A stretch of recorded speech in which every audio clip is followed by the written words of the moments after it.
नमस्कार. मी मानिनी गद्रे. चला गीतेच्या अंतरंग जाणून घ्यायचा प्रयत्न करूया. या ऑडिओची रचना आधी सांगितल्याप्रमाणे सुरुवातीला मूळ श्लोक, त्याचा मराठी अर्थ, नंतर संस्कृतचं सरळ वाक्य रूपांतर आणि त्याचा इंग्लिश अर्थ, नंतर ज्ञानेश्वरीतील माऊलींच्या ओव्यांचा मराठी सुलभ अर्थ आणि नंतर माझ्या दृष्टिकोनातून त्या श्लोकाविषयी मला काय वाटलं त्याचं विवरण.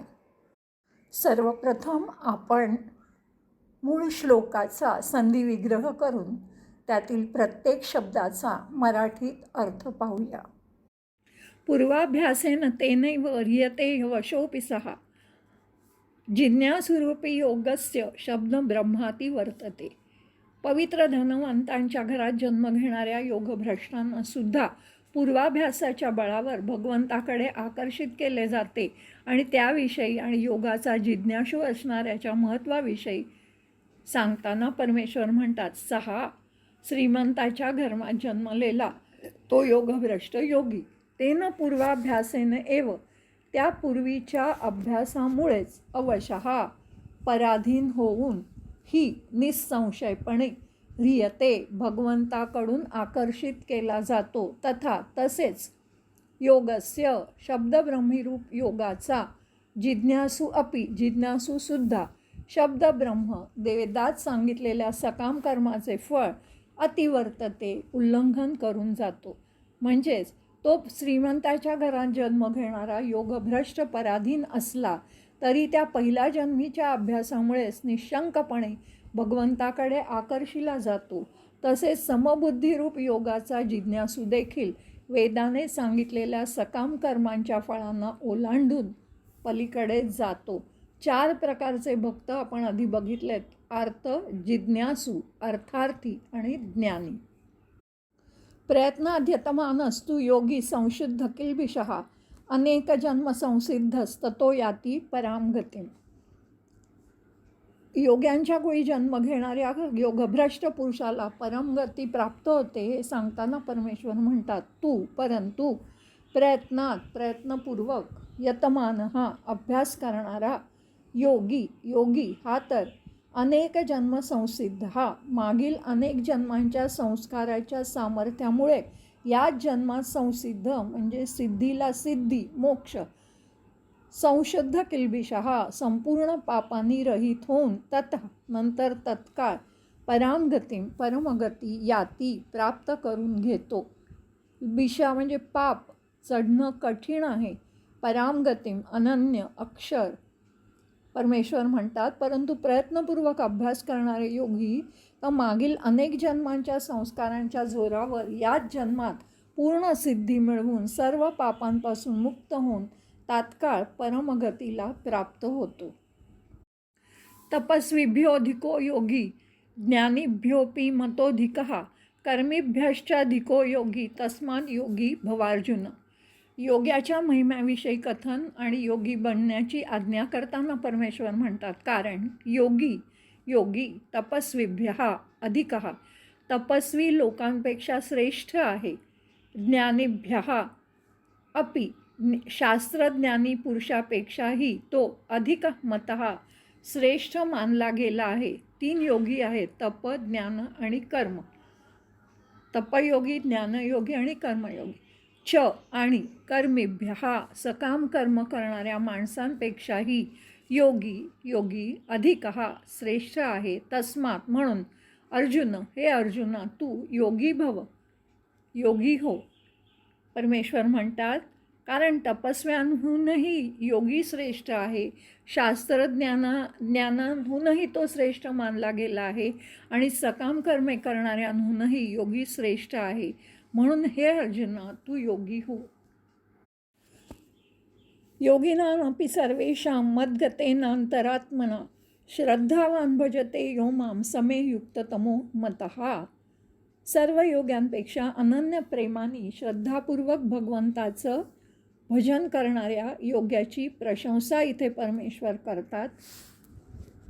परमेश्वर म्हणतात, हे लाडक्या, सर्वेषां योगिनामपि सर्व योग्यांच्या मध्येही जो श्रद्धावान योगी मद्गतेनं माझ्या ठिकाणी लावलेल्या अंतरात्म्याने मला भजते निरंतर भजतो, सहा तो योगी मला युक्ततमः मतः परमश्रेष्ठ म्हणून मान्य आहे.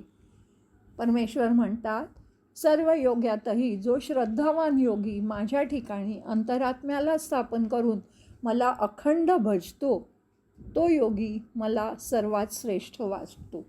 ओम तत्सदिति श्रीमद्भगवद्गीतासूपनिषत्सु ब्रह्मविद्यायां योगशास्त्रे श्रीकृष्णार्जुन संवादे आत्मसंयमयोगो नाम षष्ठोऽध्यायः. आता आपण मूळ संस्कृत श्लोकाचं सरळ वाक्यात रूपांतर करूया आणि त्या पूर्ण श्लोकाचा इंग्रजीमध्ये अर्थ पाहूया. हि तेन एव पूर्वाभ्यासेन अवशः अपि सः हीयते योगस्य जिज्ञासुः अपि शब्दब्रह्म अतिवर्तते. By the sheer dint of his previous practice, he proceeds towards progress in spite of himself.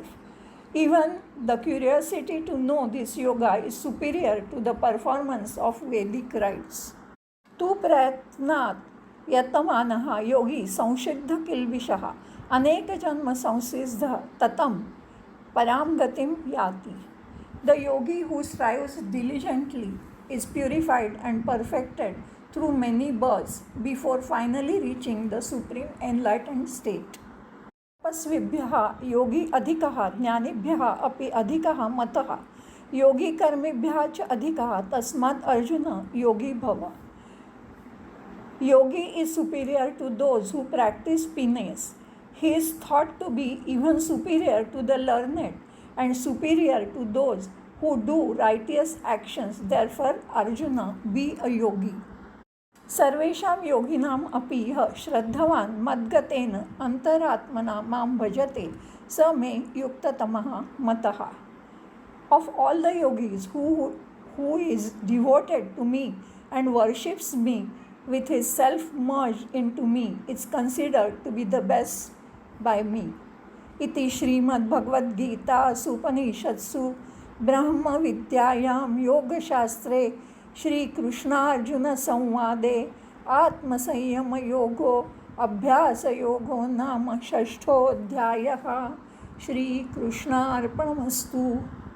आता आपण याच श्लोकाच्या संदर्भात माऊलींनी ज्ञानेश्वरीमध्ये रचलेला ओव्यांचा सुलभ असा मराठीत अर्थ समजून घेऊया. पूर्वाभ्यासेन तेनैव वर्यते यवशोऽपि सः जिज्ञासुरपि योगस्य शब्दब्रह्माति वर्तते. पार्था, मागच्या जन्मी जी आयुष्याच्या शेवटी त्याला सद्बुद्धी प्राप्त झालेली असते तीच त्याला पुढच्या जन्मीसुद्धा त्याचा लाभ होतो. नित्य नवीन रूपात सद्बुद्धी त्याला प्राप्त होते. म्हणजेच आधीच पायाळू आणि भाग्यवान आणि वरती त्याच्या डोळ्याला दिव्य अंजन घातलंय तर तो जसा पाताळीचं धन कुठे आहे ते जाणू शकतो, तसाच हा असतो की ज्याला आधीच तो सद्बुद्धी प्राप्त झालेला असतो. जसं गूढ कठीण अर्थ आणि भाव हे जे केवळ गुरुकडूनच समजणारे असतात ते त्याला प्रयत्नांशिवाय साहजिकच संपूर्णपणे त्याला कळू शकतात. त्याची प्रबळ इंद्रियसुद्धा त्याच्या मनाच्या अधीन होतात आणि प्राणामध्ये मन एकवटून ते आकाशतत्वाला प्राण जाऊन पोचतो. असा योगाभ्यास स्वभावेच त्याचा होतो हे तू धनंजया जाण. त्याच्या मनोमंदिरात समाधी येऊन राहते. आदिमाया भवानी चं शोभा वैभव दिसतं. जणू काही तो भैरवच योगरूपी आसनावर बसलेला असतो. जणू काही तो वैराग्य सिद्धीचा अनुभवच तिथे प्रकटलेला असतो. नाहीतरी संसार मोजण्याचं जे माप आहे ते साहित्य आहे त्याचं बेट जागा ह्या योगाच्या दीपानी योगाचं बेटच जणू काही तो झालेला असतो. सुगंधाने जसं चंदनाचं रूप घ्यावं तसा संतोषाचा तो इथे घडाच झालेला असतो. साधकावस्थेत असूनही तो सिद्धांच्या समुदायातून जडून निवडून काढलेला असतो. असा तो साधक की ज्याला आधीच्या जन्मामध्ये तो सिद्धीपर्यंत पोचलेला नसतो, तो पुढील जन्मी जन्मतःच खूप सिद्ध होऊन जातो. पायाळू म्हणजे पायाकडून जन्मलेला. पायाळूला जमिनीत गुप्तधन आणि पाणी कुठे आहे हे कळते असा समज आहे. भैरव म्हणजे शंकर, शंकराचा एक अवतार. असितांग, संहार, रुद्र, काल, क्रोध, ताम्रचूड, चंद्रचूड आणि महा ही शंकराची 8 रूपं किंवा मूर्ती. काही ठिकाणी असितांग, रुद्र, चंड, क्रोध, उन्मत्त, कुपती किंवा कपाल, भीषण आणि संहार अशी 8 नावं आढळतात.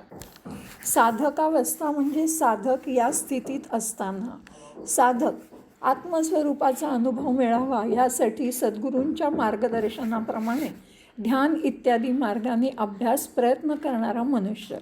तत्त्वज्ञानाच्या दृष्टीने बद्ध, मुमुक्ष, साधक आणि सिद्ध असे मनुष्यांचे 4 वर्ग केले जातात. एक बद्ध, विषय, इंद्रिय, त्यापासून प्राप्त होणारी सुखदुःख यात गुरफटून त्या पलीकडे काही आहे अगर कसे याचा विचारही न करणारा. बहुसंख्य लोक याच प्रकारचे असतात. दुसरा मुमुक्षू, संसारातील सुखदुःखांची क्षणभंगुरता आणि अपूर्णता तीव्रतेने लक्षात आल्यामुळे त्याखेरीज अखंड सुख समाधानाचा मार्ग जाणून ऐहिक सुखदुःखातून सुटू इच्छिणारा. तिसरा साधक, आरंभी दिलाय तो अर्थ. सिद्ध, सिद्ध म्हणजे सिद्धांचा राजा. सिद्ध सच्चिदानंद आत्मस्वरूपाचा अनुभव मिळून पूर्णावस्था प्राप्त झालेला, सिद्धी प्राप्त झालेला. प्रयत्नाद्यतमानस्तु योगी संसिद्ध किल्बिषः अनेक जन्म संसिद्धच ततो याती परांगती.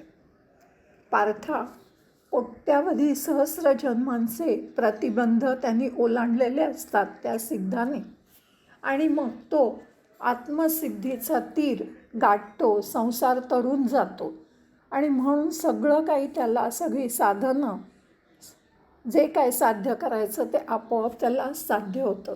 असा तो साधक मग अनायासे विवेकाच्या राज्यावर बसतो. त्याचा विचाराचा वेग स्थिर होतो आणि मग तो त्या स्वरूपी जडून राहतो, तिथेच स्थिर राहतो. त्याचे मनाचे मेघ विरून जातात. वाऱ्याचं वारा पण सुद्धा सरून जातं. आकाशसुद्धा आपल्याच जागी मुरून जातं. ओंकाराचा माथा बुडून जातो आणि शब्दातीत असं सुख त्याला लाभतं.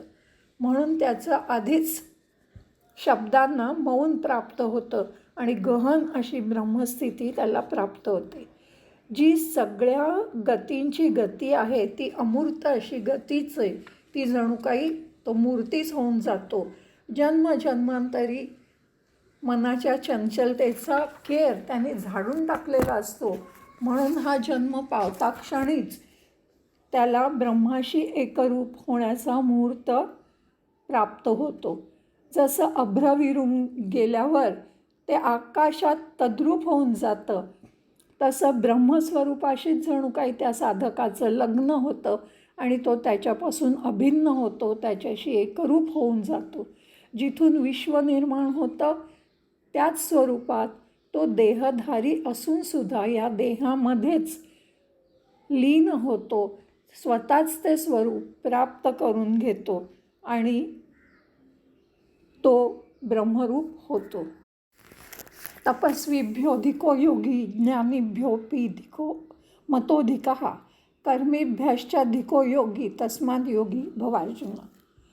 पार्था, असा जो योगी आहे तो योगी सगळ्यांमध्ये श्रेष्ठ आहे.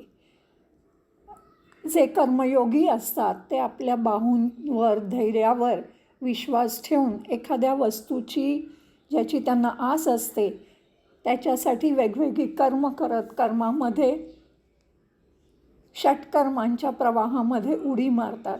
किंवा काही जण एखादी वस्तू प्राप्त व्हावी म्हणून ज्ञानाचे चिलखत घालून ज्ञानीजन ह्या प्रपंचरूपी रणांगणामध्ये निशंक झुंजत असतात, किंवा जे तपस्वी असतात की ते अवघड असा तपोदुर्ग चढून जायचा प्रयत्न करतात, की जो चढायला अतिशय कठीण असतो, ज्याचा कडा खूप निसरडा असतो, त्याला कुठचाही आधार नसतो, असे जे योगी असतात ते सगळ्यांनाच अतिशय प्रिय असतात, पूजनीय असतात.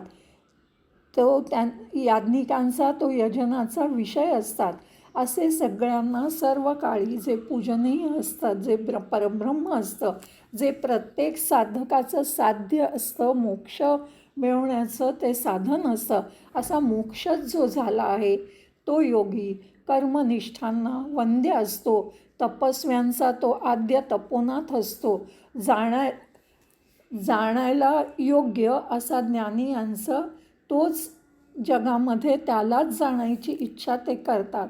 जीव आणि परमात्मा संगमामध्ये ज्याचं मन लीन झालं आहे, जो जणू काही तो संगमच झाला आहे, असा देहधारी जो होतो त्याला सगळे लाभ होतात. हे त्याची थोरवी मी काय तुला सांगू. म्हणून अर्जुना, सतत तू योगयुक्त हो, तू चित्तानी योगी हो पंडुसुता. षटकर्म म्हणजे अध्ययन, अध्यापन, यजन, याजन, दान आणि प्रतिग्रह म्हणजे दान घेणं, ही ब्राह्मणाची 6 कर्म सांगितली आहेत, ज्याला षटकर्म असं म्हणतात. योगिनामपि सर्वेषां मद्गतेनांतरात्मना श्रद्धावान भजते यो मां समे युक्तो तमो मतः.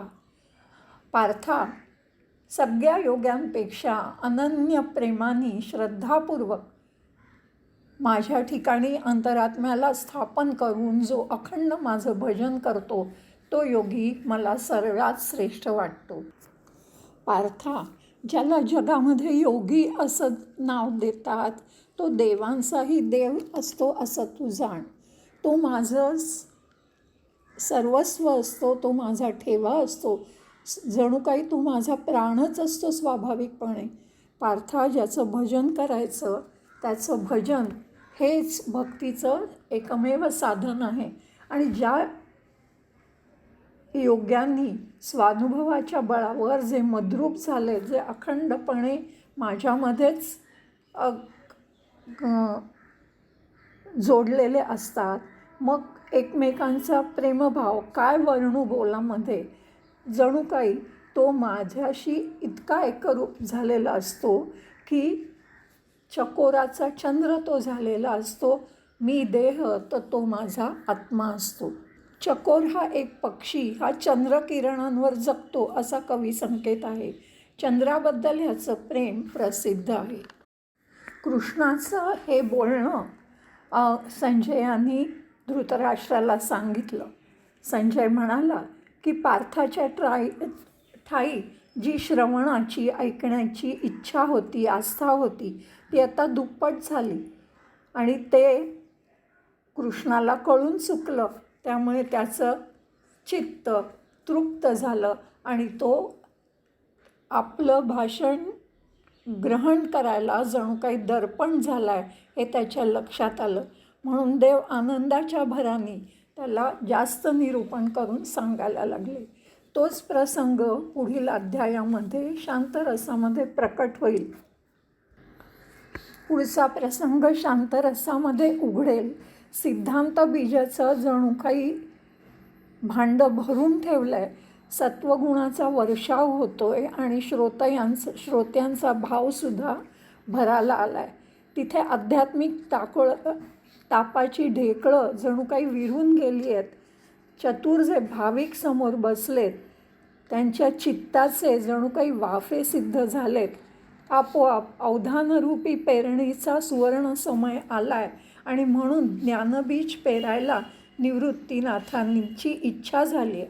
ज्ञानदेव म्हणतात की सद्गुरूंनी मला कौतुकाने सांगितलं आहे, मस्तकावर हात ठेवून सांगितलं आहे की आता ते बीज जणू काही त्या वाफ्यात तू पेर.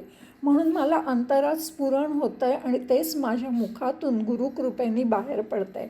ते सज्जनांना, तुम्हा सर्वांना पूर्णपणे आवडेल, त्याच्यावर पूर्ण भरोसा राहील असं माझी खात्री आहे.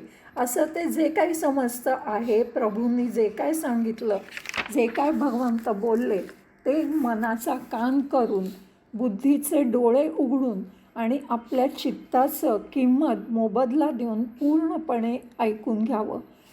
लक्ष, एकाग्रता अजिबात सोडू नये आणि हे आपल्या हृदयामध्ये पेरावं, की ज्यामुळे तुमच्या मनामध्ये ज्ञानप्राप्ती होईल.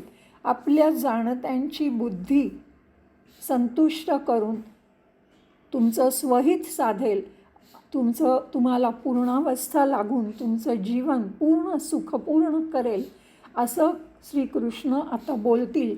ते सुंदर भाषण अर्जुनाला श्रीकृष्ण सांगतायत आणि ज्ञानदेव म्हणतात की तेच यथार्थ भाषण मी ओवीच्या छंदात आता पुढच्या अध्यायामध्ये तुम्हाला सांगेन. इति श्री स्वामी स्वरूपानंद विरचितं श्रीमद् अभंग ज्ञानेश्वरी षष्ठोध्यायः. हरे नमः, हरे नमः, हरे नमः. श्रीकृष्णार्पणमस्तु. चकोर हा एक पक्षी हा चंद्रकिरणांवर जगतो असा कवी संकेत आहे. चंद्राबद्दलचं याचं प्रेम प्रसिद्ध आहे. आध्यात्मिक ताप, 3 प्रकारचे ताप, पीडा आणि दुःख सांगितलेली आहेत. पहिलं म्हणजे अधिभौतिक ताप, दुःख म्हणजे बाह्यसृष्टीतील पृथ्वी इत्यादी पंचमहाभूतात्मक पदार्थांचा मनुष्याच्या इंद्रियांशी संयोग होऊन आघातादिकांमुळे व उष्ण आदीमुळे भोगायला लागणारी दुःख. दुसरं म्हणजे अधिदैविक दुःख, देवतांच्या कोपानी, पिशाच्च्या आदींच्या पीडेमुळे भोगायला लागणारी दुःख. आध्यात्मिक दुःख म्हणजे वरील प्रकारच्या बाह्य संयोगा वाचून उद्भवणारी इतर सर्व सूक्ष्म आणि स्थूल शरीरामध्ये होणारी आधिव्याधी रूप दुःख. मुडा म्हणजे कणगा किंवा बीजाचं साठवण, भात किंवा इतर धान्य आत घालून बाहेरून पेंढा किंवा गवत यांचं आवरण घालून सुंभानी अगर दोरीने केलेलं गोलाकार किंवा अंडाकृती गाठोडं म्हणजे मुडा. चाळे म्हणजे बी पेरण्याकरता पाभरीभर जी लाकडाची वाटी असते ती, हिच्यातून धान्याची मूठ सोडतात. पाभर किंवा पाभरी म्हणजे शेतात बी पेरण्याचं औत. आता या श्लोकाबद्दल माझ्या दृष्टिकोनातून मला काय वाटतं ते आपण पाहूया.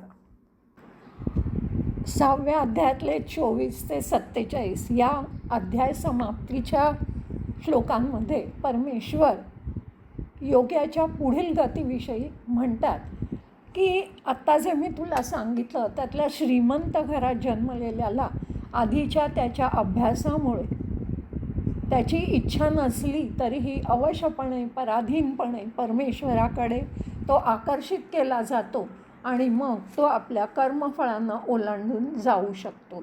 आणि जे प्रयत्नपूर्वक अभ्यास करणारे योगी असतात ते तर अनेक जन्मांच्या पुण्याच्या आधारावर परमगती प्राप्त करून घेतात. असा जो परमेश्वराशी जोडला गेलेला आहे, युक्त झालेला योगी आहे, तो तर तप करणाऱ्या, अभ्यास करणाऱ्या, सकाम कर्म करणाऱ्यांपेक्षा श्रेष्ठ आहे. म्हणून अर्जुनाला ते योगी बनण्याची आज्ञा देताना इथे दिसतात. आणि या योग्यांमध्ये सुद्धा जो श्रद्धावान योगी असतो, जो अखंड माझ्यातच रमलेला असतो, तोच सर्वश्रेष्ठ आहे हे तू जाण अर्जुना, असंही ठासून सांगतात. इथे युक्त, युक्ततर आणि युक्ततम असे गुड, बेटर, बेस्ट सारखी सुपरलेटिव्ह डिग्रीज परमेश्वरांनी वापरलेली आपल्याला दिसते. पुढे आपण ज्ञानविज्ञान योग बघणार आहोत. बघूया पुढे परमेश्वर काय रहस्य उघड करत आहेत. गीतार्थ जाणून घ्यायला पुन्हा भेटूया.